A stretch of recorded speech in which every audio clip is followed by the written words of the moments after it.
You're listening to Carbon Removal Newsroom, a weekly show about current events in the world of carbon removal, from technology and innovation to policymaking and job growth. Brought to you by Nori, the carbon removal marketplace. Hello everyone, this is Asa Kamer, producer of Carbon Removal Newsroom. This week, we have a special episode for you. We're bringing you a panel discussion from the Institute for Carbon Removal Law and Policy's annual CDR conference. Our regular policy panelist Wil Burns hosted the conference and led this panel discussion on the role of mandates in growing CDR in the U.S. The U.S. government has stepped forward into the role of subsidizing and encouraging CDR in recent years, offering a carrot approach to promote the new industry, in the form of large grants and tax incentives. But what could the government do to present a stick, requiring CDR using existing regulations? That's the topic of this policy panel, featuring Dan Galpern, the Executive Director of Climate Protection and Restoration Initiative, and Stephanie Arcusa, a researcher at the Arizona State University Center for Negative Carbon Emissions. We hope you enjoyed this special episode of Carbon Removal Newsroom. And we think this will be an interesting discussion. And so as you can see, our topic is there a role for domestic mandates to drive CDR? The M word, right? If you look to date at what's happening in terms of CDR, we're largely relying on the voluntary markets to get us to where we need to be. And the reality is that if you look at CDR FYI as a site that tracks our progress in terms of CDR, we are at about 0.04% of the goal of 10 gigatons of CO2 annually by 2050. Now, we have a ways to go, obviously, but I think many do not believe that this bodes well for us ultimately achieving anywhere near that goal. And given the fact that the Intergovernmental Panel on Climate Change has emphasized again and again how critical it is to have large-scale CDR in addition to rapid decarbonization, it behooves us to look at what other approaches may be critical to get us there, right? In the face of no social cost of carbon to help drive and incentivize carbon removal, in the face of still only largely a handful of hero companies purchasing especially durable technology-based carbon removal, it leads to the question of whether we're going to need hard regulatory mandates and approaches to scale up and to ensure that costs begin to come down as a consequence of sufficient demand and that objectives are met. And so the purpose of this roundtable is to look at a couple of thoughtful approaches about how we might go there and try to assess the legal viability, the political viability, the economic viability of these approaches. And so what I'm going to do initially is introduce our two participants in the roundtable, for which I will serve as moderator. And then I'm going to ask each one of them to outline the proposal that they've been working on. Both of them have done this in the form of publications to date and contemplate more work on these proposals in the future. So first of all, let me introduce Dan Galpern, who serves as founder and executive director and general counsel for the NGO Climate Protection and Restoration Initiative.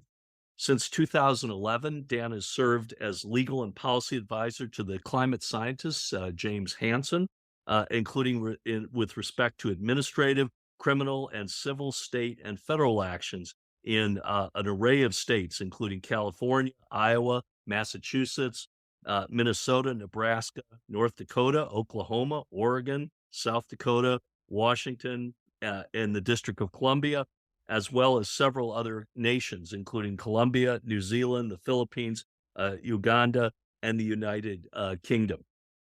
Prior to his work in the legal field, Dan worked for 20 years as a public interest analyst and advocate for human rights and global security including with respect to issues of poverty and income support services. So welcome, Dan.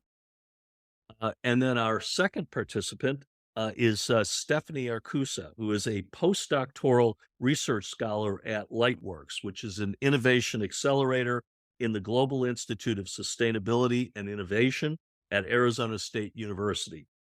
Dr. Arcusa is a climate and earth physical scientist by training, focusing on climate mitigation and carbon accounting. She has experience collecting large data sets from the natural world and using statistical methods and Earth system modeling to make sense of this data. Dr. Arcusa holds a PhD in climate and environmental change from North Arizona University in the United States, a master's degree in climate science from the University of Bern in Switzerland, and a bachelor's degree in earth sciences from University College Cork in Ireland. And so with that, I will ask Dan to step forward and discuss his proposal for how to substantially scale carbon removal through federal regulation. Dan? Thank you, Will. And I'm going to try to share a PowerPoint.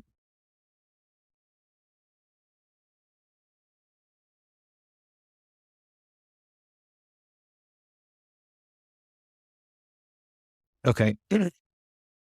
Our proposal is actually in the context of a wider proposal for deep decarbonization. And I would say that the aspect of it that speaks to CDR is a piece of that. But before diving directly into that, I just want to note that when I was listening to Joe Rahm's Let's Get Real presentation, it made me think of a report that was released just on Tuesday called the Production Gap Report. And in this report, the United Nations Environmental Program and the Stockholm Environmental Institute and a couple others, and this is a series of reports that have been issued, I think, roughly every other year, immediately prior to a one or another conference of the parties meeting to the United Nations Framework Convention on Climate Change.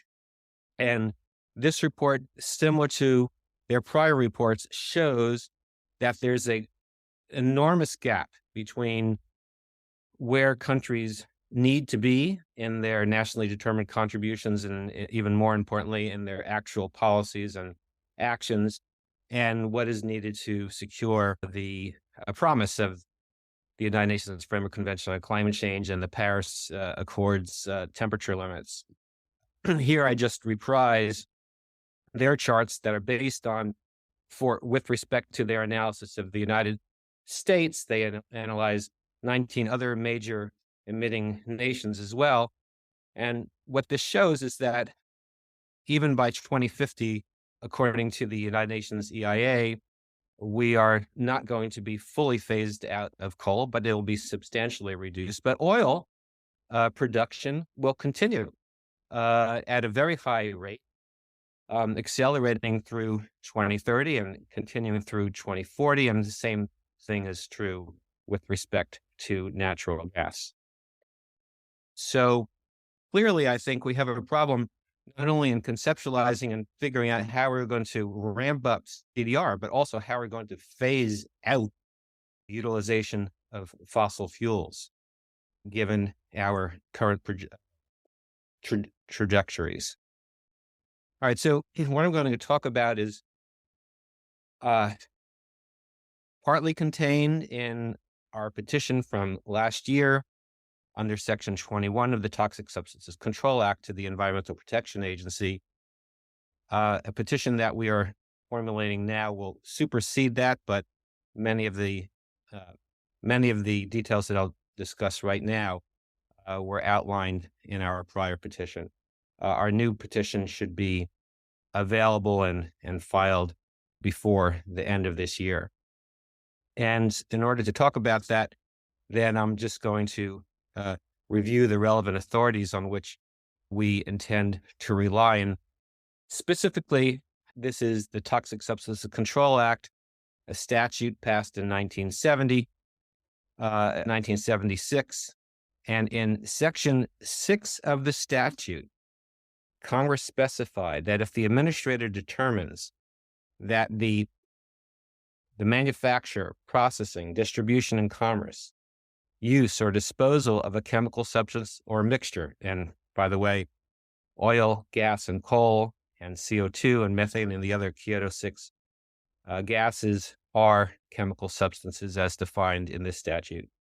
If any of those activities or any combination of those activities presents an unreasonable risk of injury to health or the environment, well, then the administrator, that is the head of the EPA, shall by rule, so not may, but shall, apply one or more of the following requirements to that substance or mixture to the extent necessary until the point that the substance no longer presents such risk.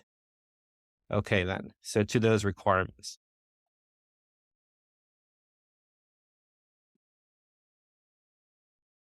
Most importantly, they include restriction, even to the point of prohibition, on the manufacture, processing, or distribution and commerce of such substance. Manufacturing, by the way, in TSCA is defined to include production and importation.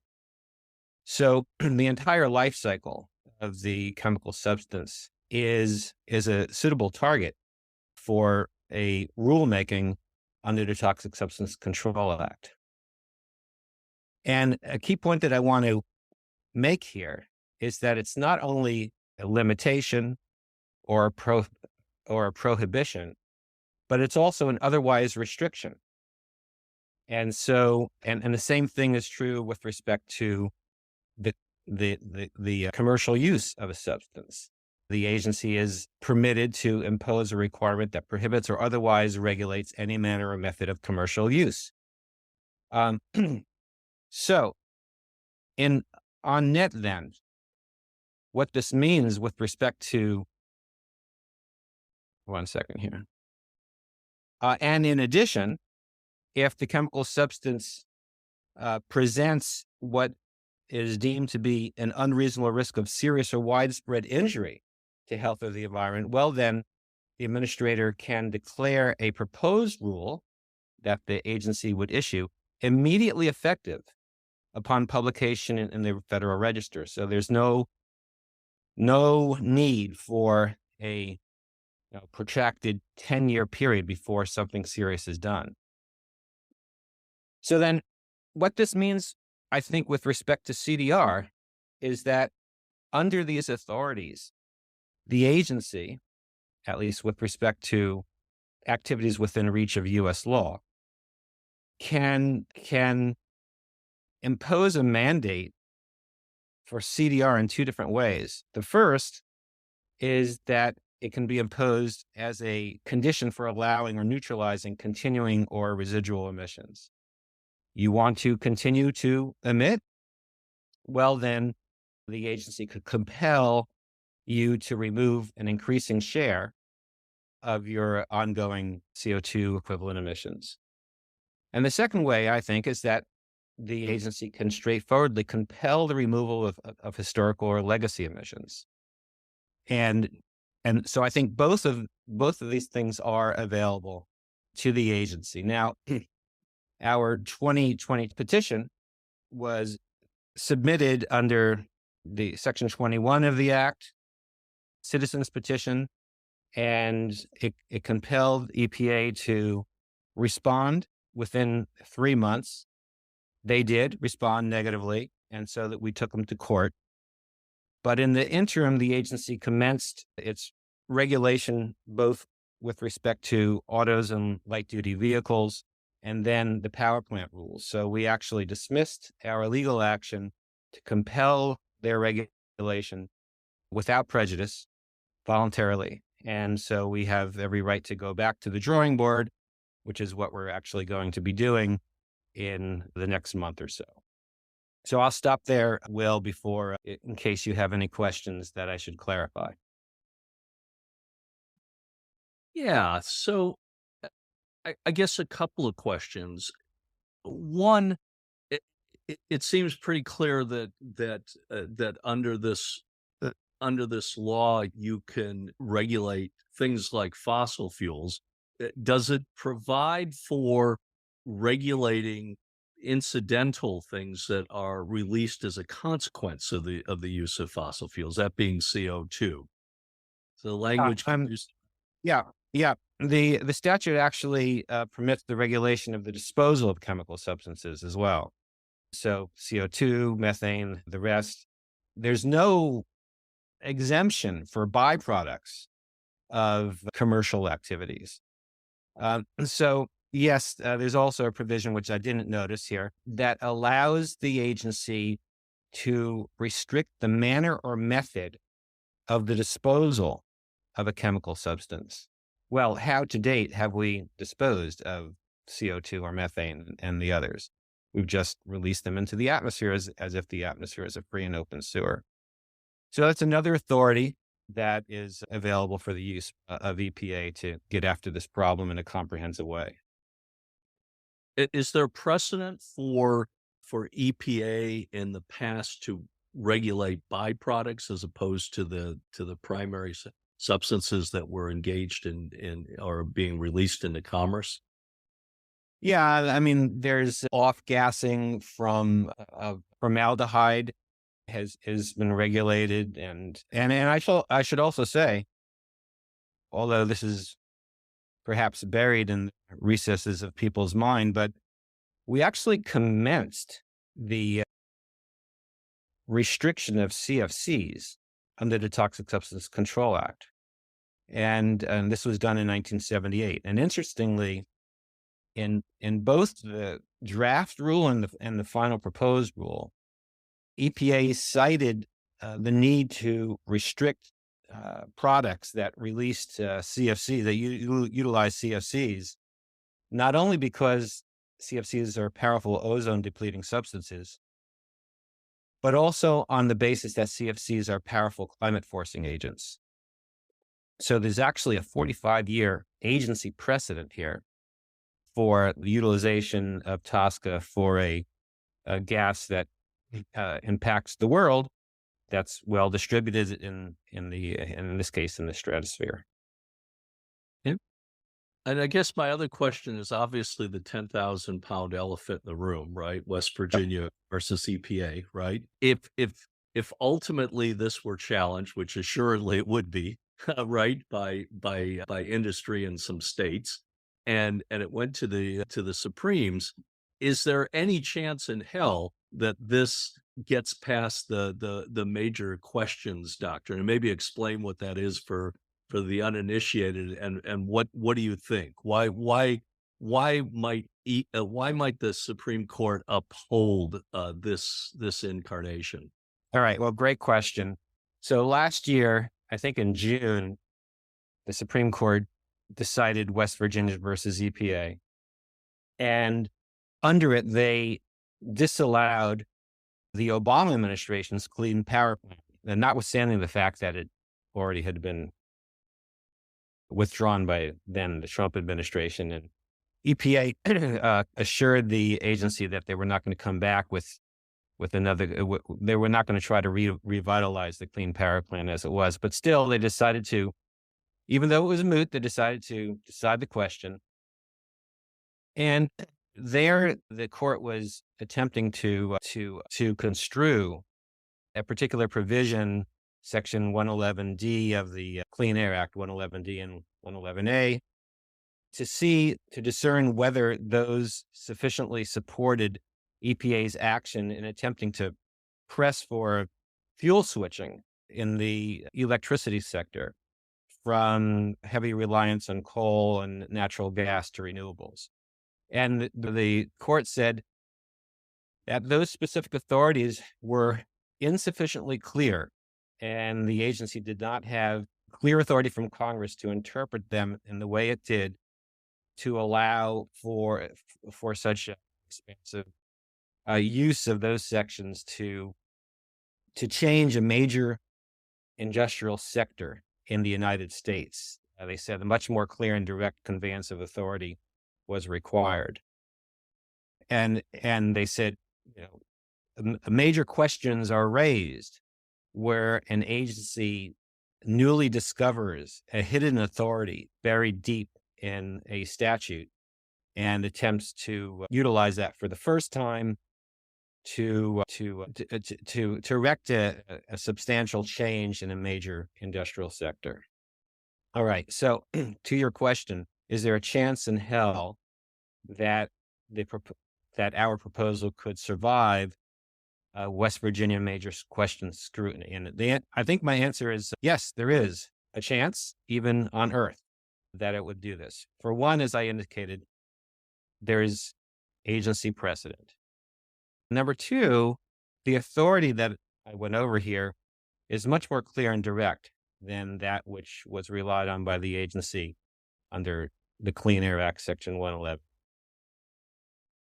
And the second is this, that it's actually already been recognized by a court in 2017. And so let me explain the Mexichem Floor versus EPA decision.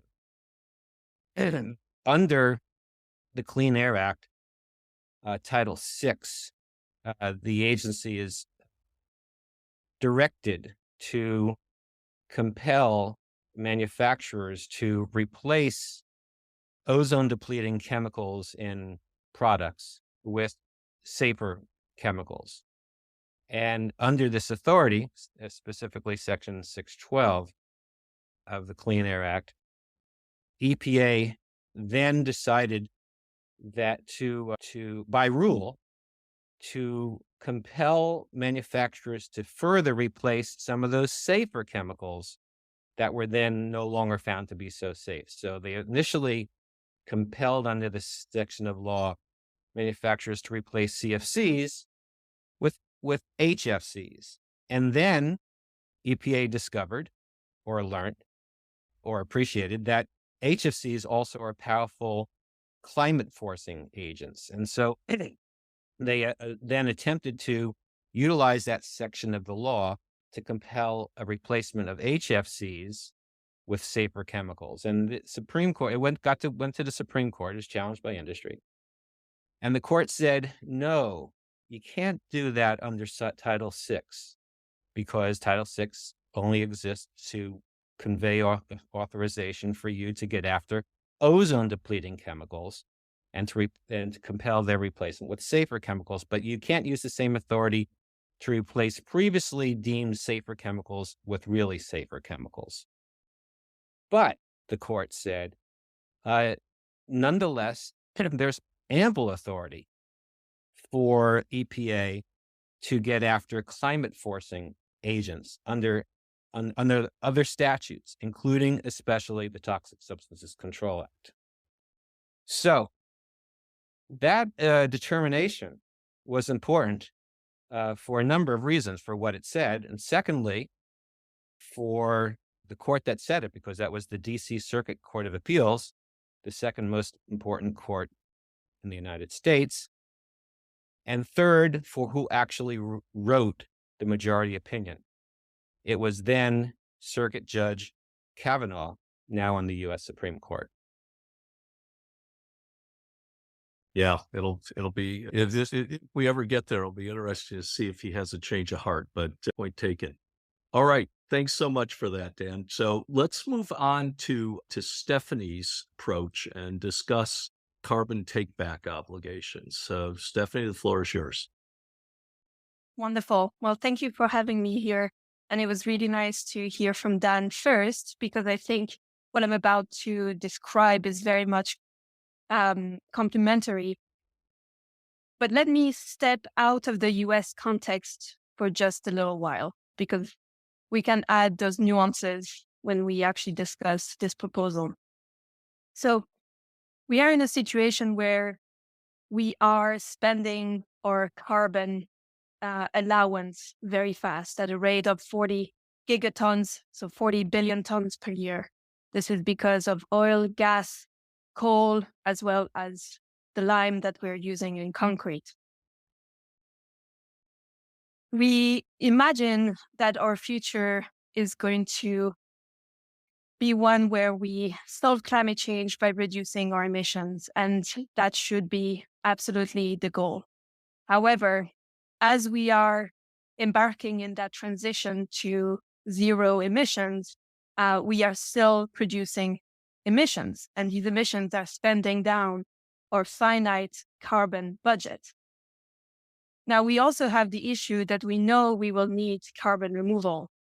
And as Wil first introduced, carbon removal right now is being bought by a handful of volunteers who are willing to pay luxury prices for that service. Volunteers are absolutely necessary to get a new industry off the ground, but volunteers do not support an industry and do not create the stable foundations of an industry. So how do we solve the fact that we are exceeding soon our carbon limits and also ramping up carbon removal?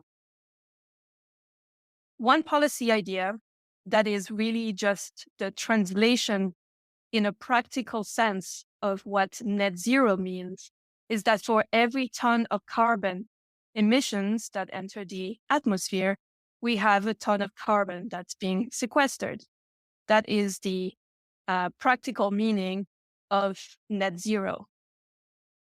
There is a policy that embodies exactly that, and it is popularized under the name the carbon take-back obligation. And all it means is that for every ton of carbon that is extracted, a ton of carbon is sequestered.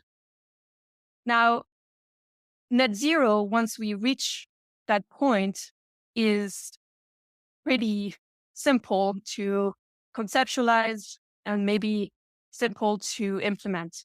But that transition to that point is quite challenging. There are several ways to handle this transition. One way would be to increase the percentage of sequestration that is required for every ton of carbon that's extracted. This would increase gradually from 0 today all the way to 100% when we reach net zero, and could even go beyond that so that we have negative emissions. The problem with increasing that percentage in this way is that it creates a moral hazard. It creates the incentive that the fossil fuel industry would try and spend down their fossil reserves as fast as possible, given this moratorium that's coming for them. The alternative might be to start the carbon liability today. Every ton of carbon that is emitted today has that liability to be sequestered. Of course, here the problem is reversed. We still do not have enough sequestration options to sequester 40 gigatons per year today. So we need something to ramp it up. And that something might look like permits to cover the emissions that continue to be emitted, as well as futures that would be provided to companies who are storing carbon and eventually exchanged for a certificate of sequestration when they demonstrate that they have sequestered the carbon. By demanding that the liability for carbon extraction starts today, creates a demand for carbon removal. Because we know that from today onward, the amount of carbon that will need to be sequestered. Now, the other thing I would add to this idea is that to simplify and make the carbon accounting as accurate as possible, this policy needs to be implemented as far upstream in the fossil fuel supply chain as possible. This means applying it on the fossil fuel producers, demanding that they pay for sequestration for every ton of carbon that they are extracting from the ground starting today. The permits, the futures, and the certificates handle the transition to 100% carbon debt payback, let's say. and with it creates that demand for carbon removal. The second part of that proposal is that by placing this policy all the way upstream, it means that everyone downstream purchases a product that is now neutralized. So even though we should be additionally incentivizing to reduce our consumption of fossil fuels, we also need to take care of that transition. And the way we take care of a transition like this is by disarming the product before it gets to the consumer. It means that every consumer would then have a certain percentage of their carbon footprint already neutralized before it gets to them. This simplifies net zero goals for absolutely everybody else downstream of the fossil fuel producers. It holds them accountable. And then the last part, going back to the simplicity and the accuracy, when fossil fuels are extracted, this is the last time in their supply chain that we know how much carbon was there. If we go downstream, either to the end consumer, where there are 8 billion of us, the accounting and the tracking of those emissions get incredibly complicated. If we go midstream, as we are currently attempting to do by requiring businesses to track their emissions, again, we are making the carbon accounting, the tracking, and the accuracy of that system much more difficult. Upstream is where the fossil fuel producers are already reporting their products in national databases for tax purposes, for royalties.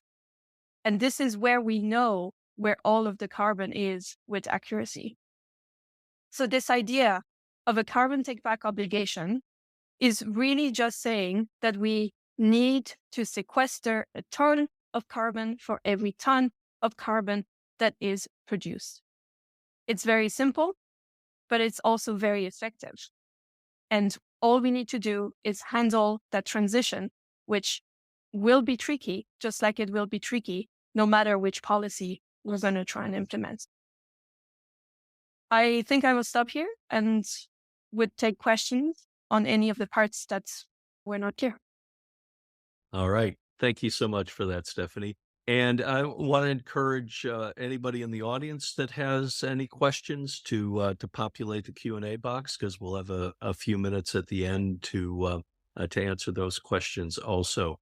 So a couple of initial questions, Stephanie. One is, I don't know if this is entirely a fair question, but do you think this is a politically feasible approach, right? It's my understanding that this was tried in the UK a few years ago, for example, and beaten back largely due to, understandable industry opposition. Do you think there's a way to make this politically palatable and viable in 2023? Yes. So let me try and address that. You are absolutely correct that it was beaten back by the industry in that particular case. Since then, we have seen some interesting developments both in Europe and in California. So the European Commission has introduced a proposal called the Industrial Net Zero Act. And in that proposal, which covers the fossil fuel producers, they have a quote unquote soft version of the carbon take back obligation. And I mean soft because it doesn't cover all of the fossil fuel producers. It's also very weak in terms of it's only requiring a very, very modest percentage of their emissions to be covered by such a requirement, but it's there. And I think the fact that it's there is an interesting development. It is currently being fought by the fossil fuel industry, once again. So that is a fight that will really need to be watched. The other region that's been thinking about this is California. California also introduced a bill called SB 308, and I think it was the Carbon Dioxide Removal Market Development Act. And they similarly have something like the carbon take-back obligation. It's also kind of a soft version because it's applied way downstream and not quite upstream, but the spirit of it is there. So in my view, the options for the fossil fuel industry are dwindling. We, the people, want climate action. The options on the table are becoming increasingly unpalatable for the fossil fuel industry, right? Right now, we're considering a complete ban on fossil fuels. It is not in their interest to support that, right? But the alternative is that they continue to produce emissions. And just seeing the devastation of this year's climate impacts, which are only going to be increasingly worse, it seems to me that their days are numbered on that front too. And a carbon take-back obligation is a weird in-between position because it is pretty much neutral. It doesn't eliminate them, but it also doesn't let them continue the way they have been operating today. And so as a compromise, it seems pretty strong. I think it's only a matter of time before that discussion really becomes into the public space. And, from the point of view of civil society, this is the kind of policy that will get the job done because it is targeting neutralizing the emissions, and it is not, let's say, channeling an economic instrument to try and curb behavior. So the impacts are much different for civil society. Okay. All right. One other question: environmental justice implications of this, right? If you're the fossil fuel industry and you can meet your net zero obligations through sequestration, then arguably it allows you to continue to produce fossil fuels that have lots of negative co-impacts, right, beyond CO2. And the environmental justice community, in general, one of its objections to CDR is this very issue, right? It doesn't seem like a CTBO gets us past that, or indeed it might even structuralize it in some ways. What would you say in response to that challenge? Yeah, I mean, I'm very sympathetic to that point of view because it is true. It doesn't slay that dragon. It doesn't slay the fossil fuel dragon in any way. But what it does do is that it does hold them accountable for at least one aspect of their defective product, the one aspect that's causing climate change. Now, other aspects that are harming communities around the world also need to be addressed, but they do not need to be addressed by the same instrument. And I think that's where oftentimes there's a tendency to try and lump things together to try and get things done. But in this context, I'm afraid it just slows everything down because it's so easy to be against a policy because it doesn't include something else or because it does include something else. So by separating out this carbon problem, holding fossil fuel industry accountable for their carbon and defective products solves that one issue. The issues of air pollution, water pollution, or any harm that are being done in how the projects are implemented are also needing to be addressed, but with their own efforts and their own solutions. So I would say that there is nothing stronger than having finally a tool that holds the fossil fuel industry accountable. And by pressing on that, I think the results could be surprising in terms of their viability to remain in operations. Yeah. All right. So I think we only have one one remaining question in the box as we wind down, and so I'm going to ask that, and we'll call it a day. And it's for you, Stephanie.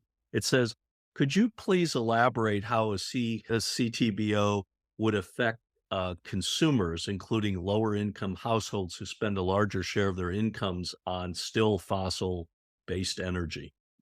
Right, and another justice question. Yeah, and that, I think that's a fascinating question, because in a climate action context, if we only rely on carbon taxes to change behavior, given that our goal is zero emissions, the carbon tax would have to climb to over $1,000 per ton. And that gets passed on to consumers on purpose, right? Because we want to absolutely stop the consumption of fossil fuels. So that cost is enormous when we think about what it actually will do to everyday lives. Now, if that's the model we are pursuing, that we are trying to change behavior, then this is where it will have to go. The CTBO, which can actually be done in parallel with a carbon tax if we really want to, the CTBO is only saying that the price increase will be what the cost of removal is. So if we think about, and this is quite optimistic, but if we think about a cost of removal of $100 per ton, this would equate to something like $30 to $40 extra on a barrel. And that would equate to a price increase of about $1 at the pump per gallon. Since the Ukraine-Russia war, we have seen a $1 per gallon increase in prices at the petrol station. And this is what we're talking about here. But now this increase would actually directly go towards neutralizing the fossil fuels that we're consuming. So in some sense, it is taking care of the carbon problem in a way that will be cheaper than if we are to go the carbon tax route, if we were to actually want to stop consumption of fossil fuels, which would require over $1,000 price increase. Now, the thing I will say is that no matter what we choose, it doesn't have to be implemented in a way that doesn't consider vulnerable communities. There can be other instruments or other laws that are considered that would help, financially vulnerable communities or groups. So it doesn't have to be all or nothing. There can be other programs set in place to actually make the burden less so on those communities. Yeah, I mean, when it comes to carbon taxes, for example, we have rebates for people at certain income levels, right? Though it's harder when, of course, you're imposing this not at that level, right? And you're imposing above. So there's just trade-offs, right? And it's definitely a good question, though, and a thing to consider if we were crafting this, to operationalize it. So I'm inclined to close out this session. I think these are both really interesting sort of proposals. And again, in my opinion, we're ultimately going to have to start talking about hard regulatory mandates if we're ever going to tenably scale up to the massive levels that we're going to have to. We're just not at 0.04% going to get to where we are relying on the kindness of strangers, right? And so I think these are both very creative sort of proposals, Dan and Stephanie, that you're discussing, and I encourage you to continue with this work. It'll be interesting to see what happens with your petition, Dan, and your work, Stephanie. With, I know, a number of groups that are looking to help infiltrate this into domestic policy. So we look forward to that. So thank you very much, and we'll close this panel. And with that, we will officially close the conference. I want to thank everyone who participated. I want to give a special shout out to Jen Brown, who is our project manager at the Institute, who operated all of the back end of this conference, to everyone who served as moderators, obviously to all of our wonderful speakers, and also to our audience for providing their insights. I hope that you will join us in the future for our other outward-facing events, including our webinars, our podcasts, and future conferences of this nature. And I look forward to seeing many of you both virtually and live in the future as we continue to scrutinize the role of carbon removal in terms of climate change. So once again, thank you to everyone, and goodbye now. Thank you.